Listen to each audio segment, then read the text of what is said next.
I've been trying to write novels with many ups and downs over more than 40 years. I started as a schoolgirl when I used to contribute to the school magazine. Mostly parodies, conscious even then of other people's styles.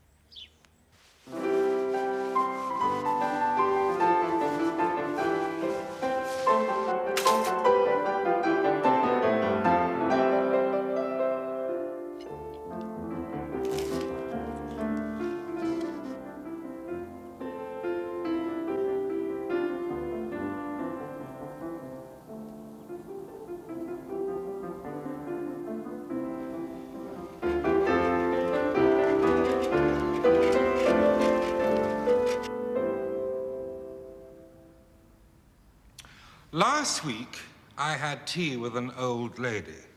When I came upon her, she was engaged in doing some very beautiful embroidery. Jacobean embroidery, I think it's called, although I'm really not qualified to speak of such things. I remarked how beautiful her work was, how much more beautiful than any I'd seen before. She told me what she considered to be the secret of good work. I wonder if I might pass on to you her exact words. I think she summed it up really rather well. Some people don't put in enough stitches, she said, so that the rich effect is lost and it looks rather thin. I like to put in as much as I can so that everything looks really well filled. Some people don't put in enough stitches. Isn't that true of many of us? Aren't our lives pieces of embroidery that we have to fill in ourselves? Can we truthfully say that we always put in enough stitches? Are there not in all of our lives patches that look thin and are not properly filled? I've sometimes wondered whether novelists like to be remembered for what they've said, or because they've said it in their own particular way, in their own distinctive voice. But how do you acquire your own voice, or indeed any kind of voice? Of our lives as a whole. If you think of the richness of some very beautiful embroidery, you will find that the color, the fine stitchery that has been put into it, the labor of love that has made it what it is. A thing of beauty is a joy forever, so the poet Keats tells us. Its loveliness increases, it will never pass into nothingness. The Anglican Church and English literature are the two most important things in my life. What did you think of the sermon? I never knew the vicar had so much poetry in him. Still, he's an odd fish. Look at him holding that lady's hand. Yeah. Look there. Rather indiscreet of him, don't you think? It can't be. What do you mean it can't be? He certainly was holding her hand. What a joke. And who is the lady? Oh, she's a widow. A Mrs. Gray, who's come to live in the flat at the vicarage. Oh, I see. Oh, well, I suppose there's nothing wrong in that. Well, of course there isn't. Dangerous creatures, widows. They seem to have the knack of catching a man. Having done it once, they can always do it again. I suppose there's nothing to it when you know how. It's like mending a fuse. Still, even a clergyman must have a bit of fun. Yes, but I don't think our clergyman is the marrying sort. And besides, Mrs. Gray doesn't look at all suitable. What is the matter with you? Are you in love with the vicar? No, of course not. I believe you've been saving him for yourself. You are ridiculous. You have, haven't you? And finally, Oxfordshire novelist Barbara Pym travels to London today hoping to win the prestigious Booker Prize for literature. After 14 years out in the cold, Barbara Pym's novel, Quartet in Autumn, has odds of 8 to 1 to take the £5,000 prize. This is Radio Oxford, and here's Rod Stewart. I would have given you all of my heart, but there's someone who's torn it apart. Can I help you? Good morning. I'd like to buy some flowers, if I may. Would you like indoor or outdoor flowers? Indoors for a friend in Peace. Roses, chrysanthemums, I carnations, think not chrysanthemum. iris. Those irises, I like those irises, yes. They're 50p a bunch. Could I have 2 bunches? Certainly. This card is the deepest, baby, I know. This card is the deepest, it come to be love. Have you been to Finstock before? Yes, I've been to Finstock several times since the Pym sisters came to live there. Perhaps you know them, do you? Do you know? Yes. Ah, yes, yes. Barbara used to write to me when I went to Finland to teach in the university there. And they were most amusing letters, hilarious letters. She has a kind of crazy streak which came out in those letters. Very, very funny indeed. I'm not surprised. Unfortunately, I burnt them at the beginning of the war with Russia, between Finland and Russia. I thought Stalin might get them. Rich rewards for sleuthing. Yeah. Look at that. Intrigue upon intrigue. Come on.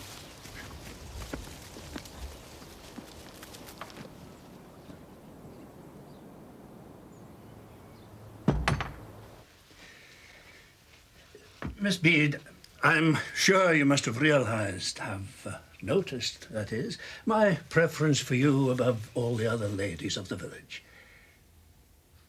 No, I don't think I have. In any case, you can hardly know me very well, or you would realise there's nothing very special about me.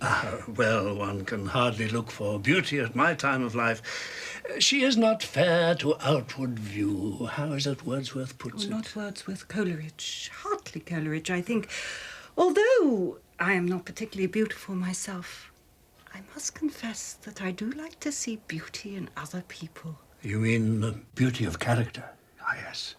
That is something we all like to see. No, I mean beauty of person. Then perhaps you will be unable to accept what I offer. Offer? I'm afraid I don't understand. Perhaps you're unaccustomed to receiving such offers, or perhaps it is a long time since you last had one. After all, this is a small country village. You are unlikely to meet many strangers. That may be, but I think I can say I've had my share. In the past, that is, though naturally not lately. I think I'd better speak more plainly. I am asking you to marry me. Oh, but I couldn't. My dear, you are equal to being the wife of a bishop. You need have no fears on that account. When I was a younger man, I used to have views on the celibacy of the clergy. Young curates often do, you know. But a man does need a helpmate. Remember Paradise Lost? Paradise Lost? I think when one has reached riper years, things are different, aren't they? I'm afraid I can't marry you. I don't love you. But you respect and like me. We need not speak of love. One can hardly expect that now. No, I suppose one can't expect it. But you see, I did love somebody once. Perhaps I still do. Well, there's nothing more intimidating than a clergyman on the loose. Oh, I must be going home. God moves in a mysterious way. His wonders to perform. You could have time to look in at the bazaar before communing with the high and mighty. Of course.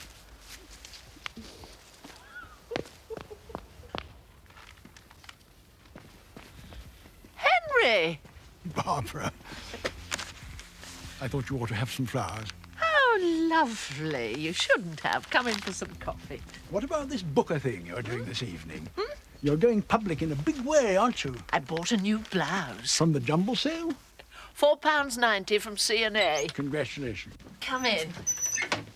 Treat them as if you had a sword upstairs. Splendid. Ah, Hilary. Hello, Nice to see Henry. you. How are you? How are you? Very well. I'll just put these flowers in water. Now, how have all these things been happening? You've been doing what? I've just been doing my local history and so on, but it's Barbara's day today, I feel. Yes, she's got a very heavy day. What's she going to do? Well, she's... Here's an idea for a novel.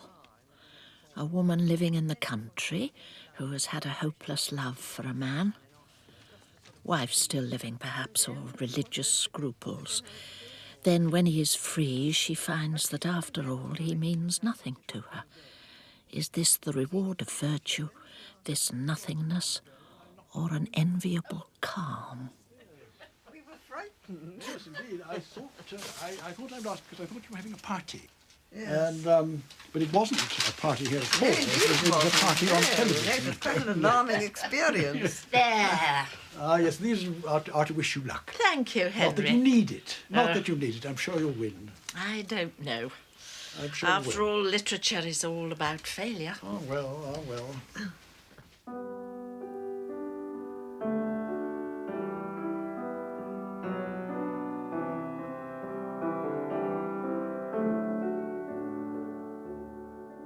What is the heart? A damp cave with things growing in it. Mysterious secrets of love, or whatever you like. Or a dusty lumber room full of junk. Or a neat, orderly place, like a desk with a place for everything, and everything in its place.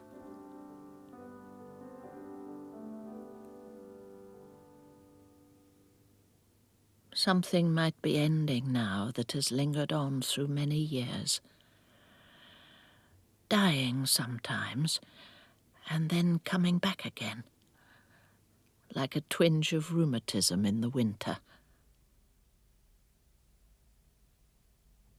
A great love that was unrequited might well be like that.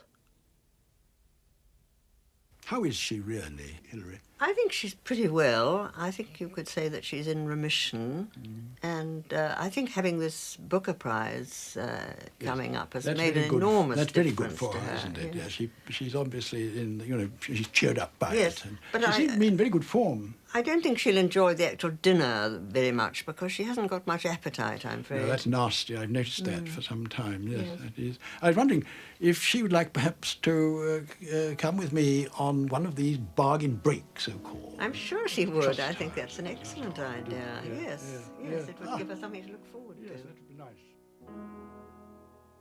Some tame gazelle, or some gentle dove, something to love. Oh, something to love.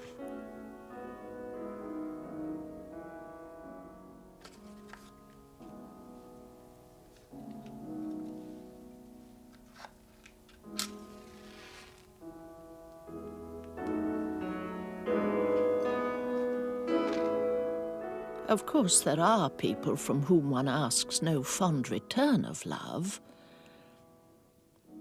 Just to be allowed to love them is enough.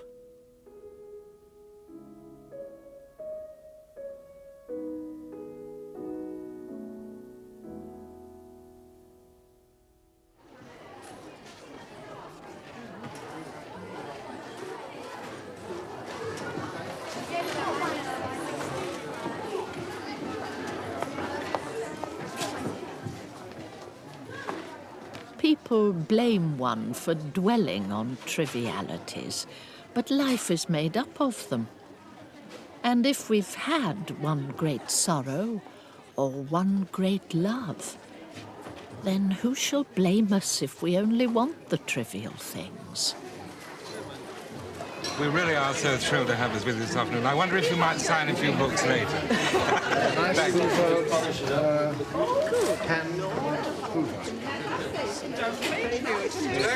Allegro. Are these yours, madame? Push you around.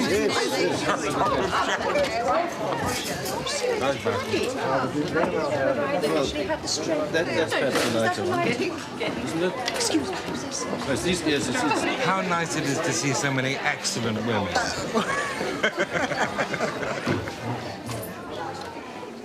There are some people who will always remain on the outside of things. Eventually, we are all thrown back on ourselves. I think it's dreadful the way people send their relations to jumble cells. How can they do it? Look, there's another one here. It's a clergyman, too. Quite a young curate. Just out of the egg, I should think. It might even be someone we know. Imagine if it were Mum found it just lying on a stall. What a shock it would be.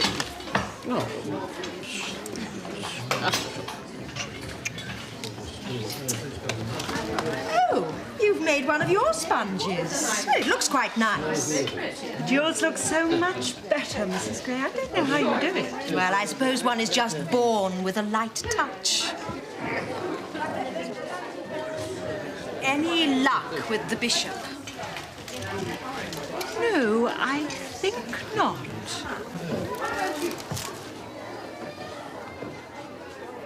It is a wicked thing to want time to pass and not to enjoy one's days. Now I try to make things to look forward to, however small. Oh, the marmalade isn't selling as well this year. I wonder why. Of course, I'm not a great marmalade eater at the best of times. And when would the best time for eating marmalade be? Excuse me. I'm awfully sorry to bother you, but are you Barbara Pym? Yes, I am. My name's Julie Cooper, and I just want to say I'm a fantastic fan of yours. And I love your books, and I just want to wish you best of luck for the Booker tonight. Thank you very much. That's very kind of you to take the trouble.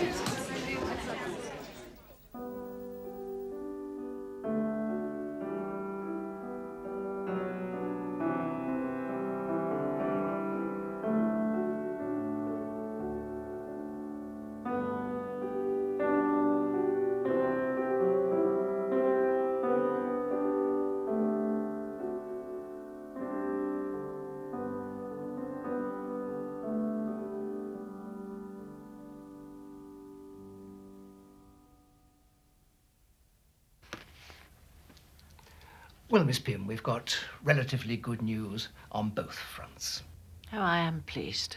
We're past the immediate danger with your cancer, and although there's no guarantee that it won't crop up again, you are now in remission. Good. Now, as far as your heart's concerned, I've also got the results of your 24-hour ECG. There are some irregularities. And although this can't be cured, it can be controlled by fitting you with a pacemaker. You know what that is. Sounds a little alarming. No, it isn't at all. It's just a very small electric signal box, which helps the heart beat more efficiently. It may sound rather bionic, but the heart itself isn't cut open or interfered with. In fact, it's a relatively simple operation. Splendid. The only strange thing is that the batteries must be removed after death. Otherwise, they tend to explode in the crematorium. Rather like something out of a novel. Well, you could use it in one of yours. I well might. In the meantime, the important thing is to try not to get too excited. No strong tea or coffee. And, of course, I know I've said this before. No cigarettes. I'll try. I know you will. Good luck.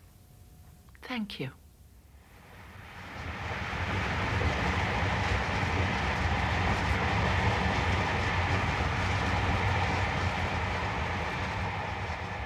On the crowded train, a man gave up his seat to Ianthe, and she accepted it gracefully. She expected courtesy from men, and often received it. It was as if they realized that she was not for the rough and tumble of this world, like the aggressive women with shaggy hairstyles who pushed their way through life, thrusting their hard shopping baskets at defenseless men. The man who had offered her his seat might have noticed that her dark hair was touched with grey, and although she was not exactly smart, there was a kind of elegance about her.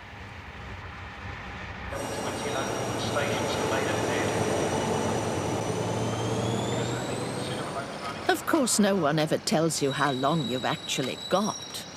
It may be several years yet, and as I don't want to live to be very old, it's really not so bad. In some ways, I feel a bit foolish, looking and seeming so well, as if people are going to come up and say, "What? You still here?"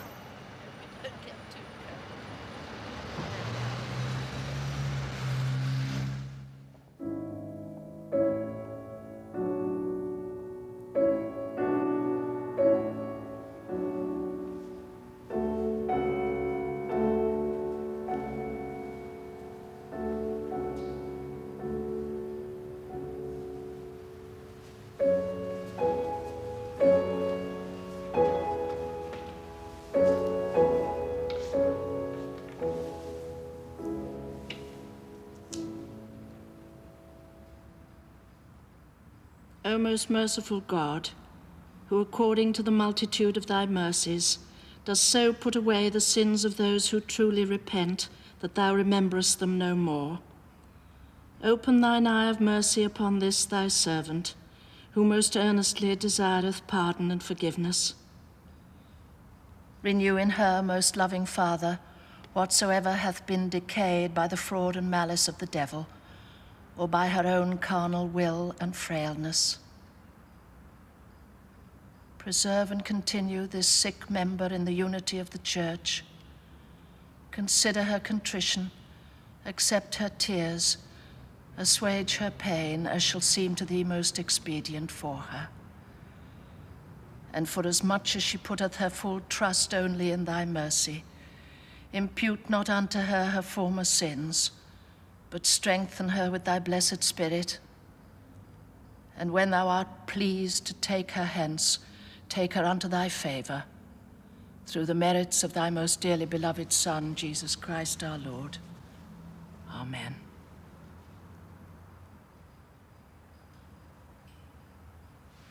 Hazel, here's the proofs. I'm sorry they're a bit late, but I have been very busy. I think you'll like them. Well, better late than never. Anyway, Yes. thank you. Thank you very much. Thanks very Ian. much. Okay. Yeah, Barbara, how nice how to see you. you. Goodness. Hazel. Hello. Correcting proofs.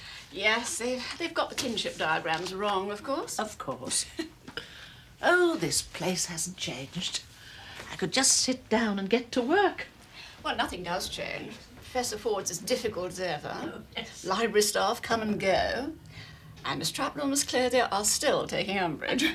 The no man's land where writer and anthropologist meet. Strange. It was here that I learned how essential it is to cultivate an attitude of detachment towards life and people. How the novelist can even do field work, as the anthropologist does. International African Institute? Yes, today's lecture is by Bishop Grote. Oh, good heavens. He's your bishop, isn't he? Yes, talking about his time in East Africa. Yeah, 1 o'clock. Yes, goodbye. Why don't I come too? Oh, that'd be nice. It'll stop you brooding about this evening. I can only stay for a bit. I should think a bit will be quite enough. I want you all to imagine that you are guests at a great Imbawawa wedding. The climate of Imbawawa is temperate, and the soil very fertile. When I say temperate, I dare say a great many of you might find it rather hot. The language is very suitable for singing. It is soft and pleasing, vowels and liquid sounds predominating. The chief instrument is the hammer. MHA, MHA. Now, I dare say some of you might like to know what the language actually sounds like, so I am going to sing for you a few verses of a song which the Mbawa use, adapt for many occasions. Births, marriages, deaths, all the great events of this mortal life.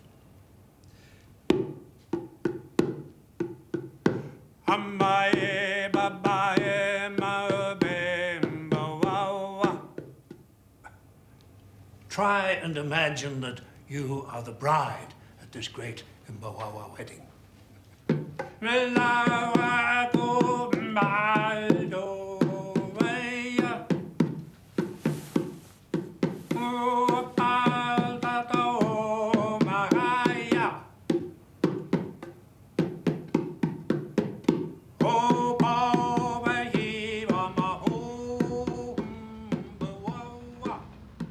What is the future for my kind of writing?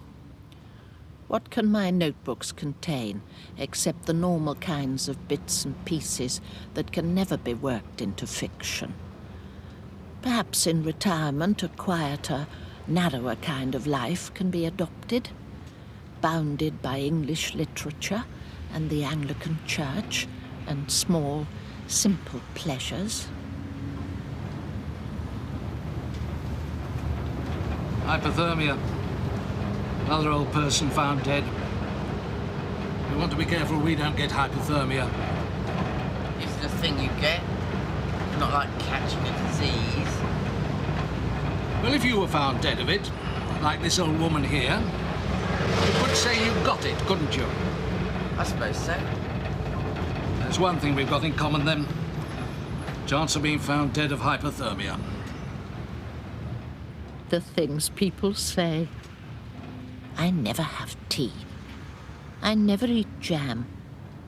I never watch television. I never read novels.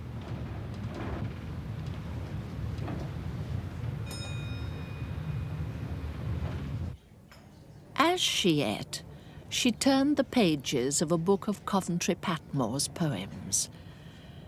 After a while, she stopped reading and became conscious of herself sitting alone at a table that could have held two. She was still young enough, and when does one become too old, to wonder if people were looking at her and asking themselves, who is that interesting-looking woman sitting alone and reading Coventry Patmore? My husband was in India and in Africa, but no matter how many animals he shot, there still seemed to be more. But it would be a terrible thing if they became extinct. I suppose they keep the rarer animals in game reserves. But it's not the animals so much as the birds. Now, you'll hardly believe this, Miss Lathbury, but I was sitting in my window this morning, and as it was a fine day, I had it open at the bottom, when I felt something drop into my lap. And do you know what it was? No idea. Unpleasantness. From a bird, you see. It had done something when I was actually sitting in my own drawing room. How annoying. And that's not the worst of it. In the paper this morning, owl bites woman. And yesterday morning, swan knocks girl off bicycle. Now, what do you think of that? Oh, I suppose they were just accidents. Accidents? Oh, I think they're rather more than accidents. The dominion of the birds. That's what we're up against. Consequently, I eat as many birds as possible. I have them sent from Harrods or Fortnum's, and sometimes I go and look at them in the cold meats department. Oh, they do them up very prettily with aspic jelly and decorations. At least I can eat my enemies.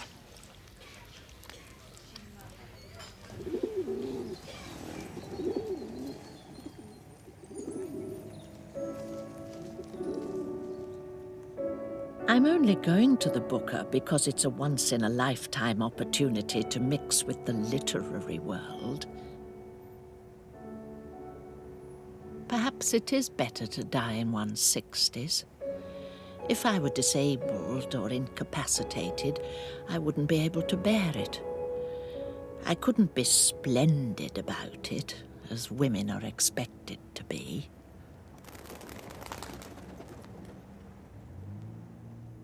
I think we're just about ready. Clive? Yep. Richard? Yep. Jeff? Fine.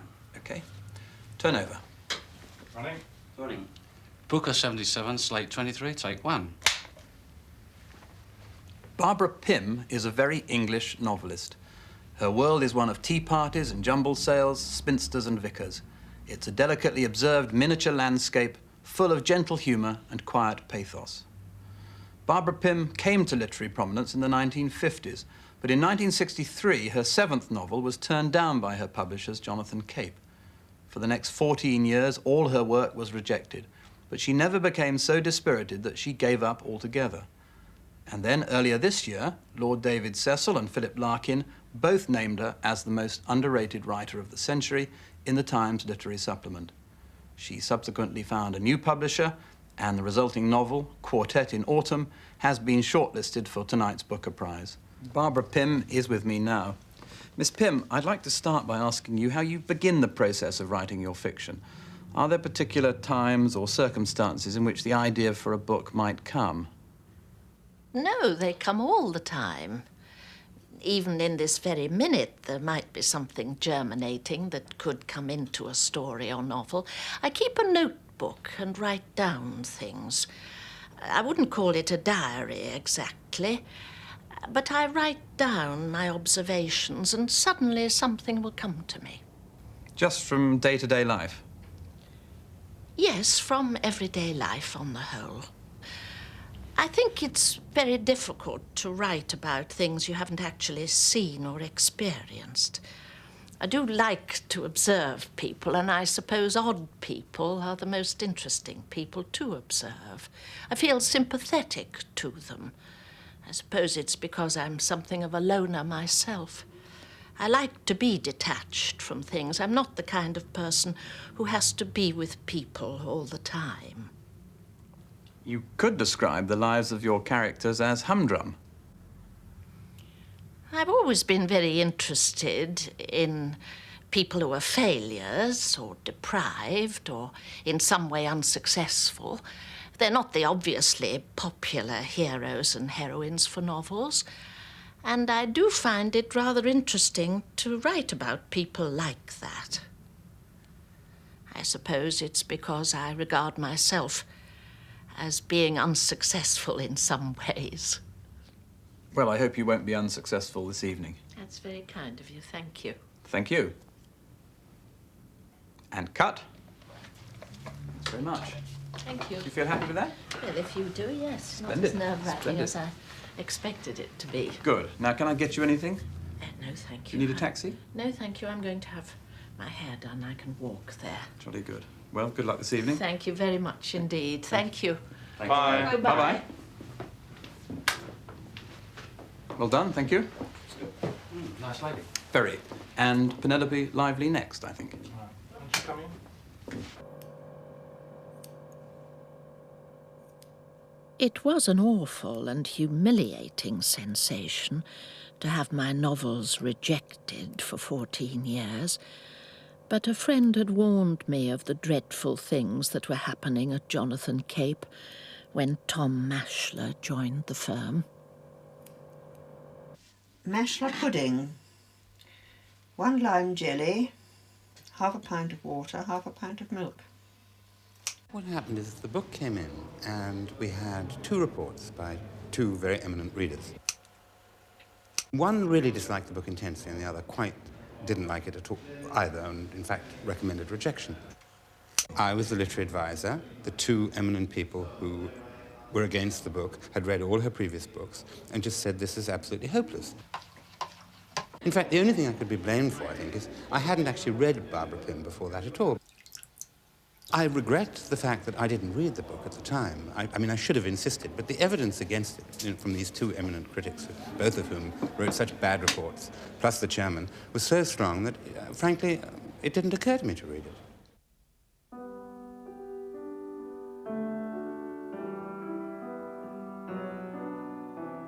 "23rd of April, posted unsuitable attachment. 3rd of May, unsuitable attachment returned.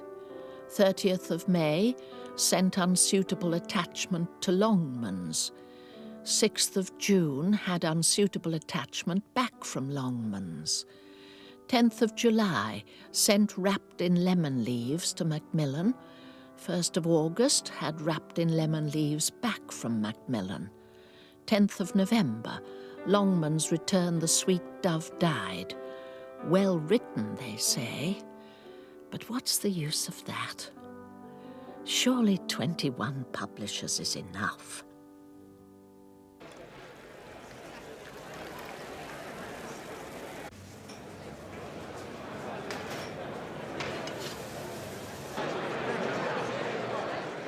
Publishers. They get an idea into their heads that a particular sort of writing no longer has a market, and that's that. They don't bother to ask librarians or listen to readers. If it wasn't for Philip Larkin, I probably wouldn't be here. I wonder how many other novelists have suddenly been told that their work isn't fashionable or saleable anymore. I'm so pleased for you. It's lovely to meet you. Nice to meet you. So who do you think is going to win, Andrew? Well, I think it's a toss-up, really, between Paul Scott and Barbara Pym. And if I were to choose, I'd certainly choose Barbara Pym. She's been so neglected for so many years, and now at last she's published Quartet in Autumn, which is much sadder than her earlier books, but in a way it's her best novel, I think. The strength of her manner is that she's been able to create this absolutely precise, self-contained world. She's one of those novelists, like Ivy Compton Burnett to some extent, I suppose, who's created a completely recognisable and self-contained landscape. I'm not sure that it's one I entirely recognise, but it's one that within its own parameters is absolutely coherent, absolutely consistent.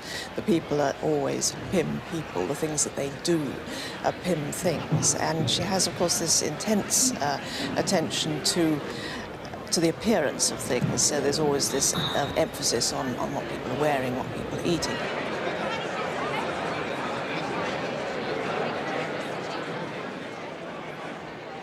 This is rather a curious situation. If I hadn't been neglected for 14 years, people wouldn't be making all this fuss. Jonathan Cape would have gone on bringing out my novels once every 2 years, and I should have remained a non-entity.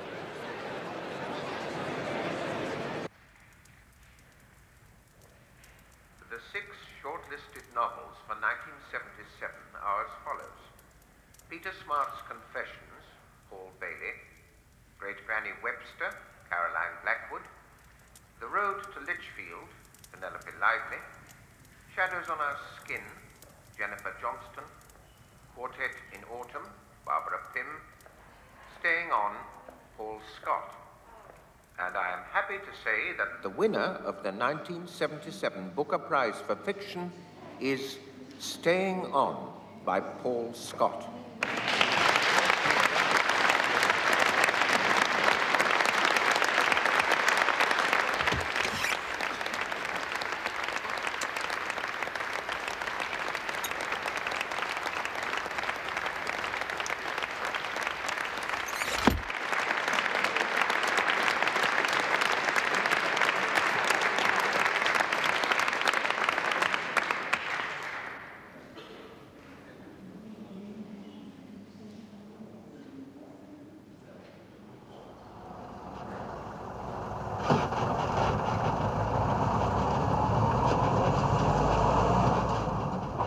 Dear Philip, what a marvellous evening it was.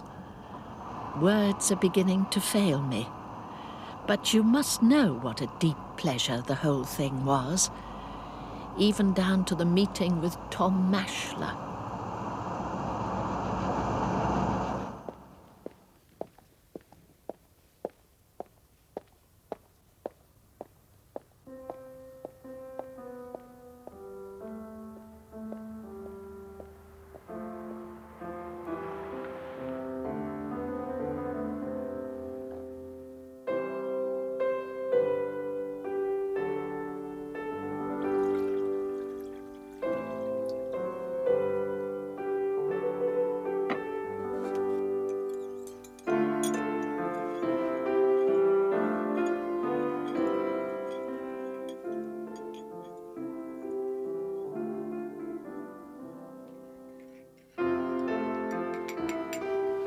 I think these November roses will do another week with a few more leaves. A few green leaves can make such a difference.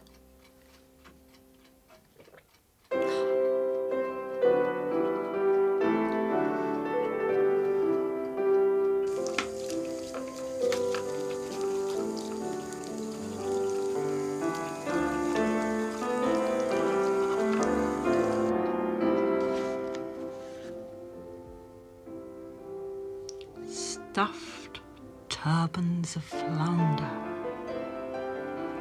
Will I never?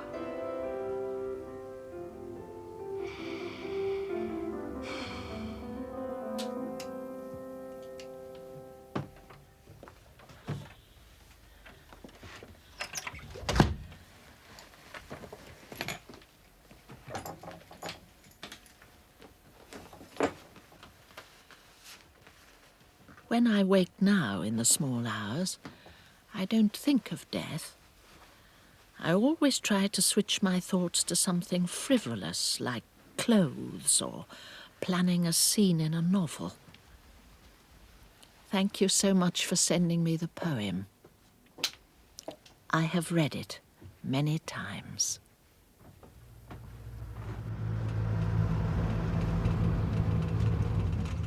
I work all day and get half drunk at night. Waking at 4 to soundless dark, I stare. In time, the curtain edges will grow light. Till then, I see what's really there. Unresting death, a whole day nearer now. Making all thought impossible, but how and where and when I shall myself die. Arid interrogation. Yet the dread of dying and being dead flashes afresh to hold and horrify. The mind blanks at the glare, not in remorse, the good not done, the love not given, time torn off unused, nor wretchedly, because an only life can take so long to climb clear of its wrong beginnings and may never, but at the total emptiness forever, the sure extinction that we travel to and shall be lost in always. Not to be here, not to be anywhere, and soon. Nothing more terrible, nothing more true.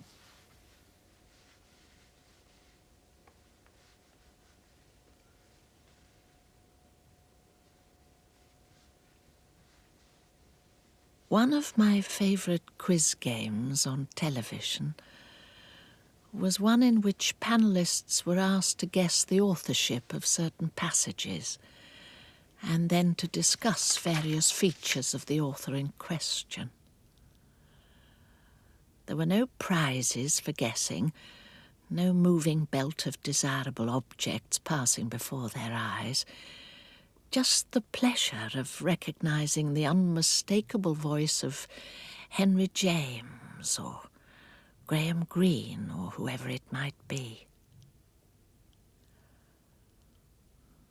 I think that's the kind of immortality most authors would want, to feel that their work would be immediately recognisable as having been written by them and by nobody else.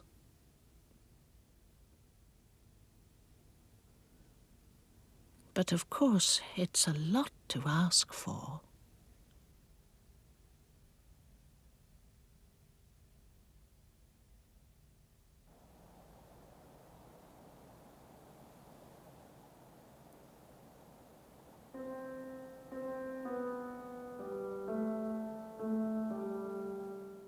Famous names shine on like stars that they are. Choose another icon's story in profile on iPlayer now.